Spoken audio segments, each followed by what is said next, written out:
In this video, I'm going to show you how to change the background color on Instagram story.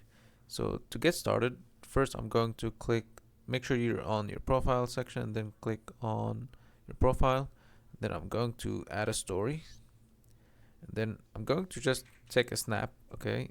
So I just tapped in the middle here just to take a snap.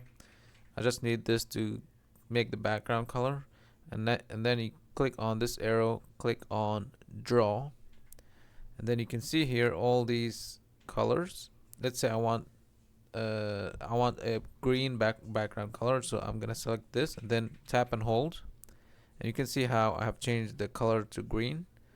You can also select from different colors if you want.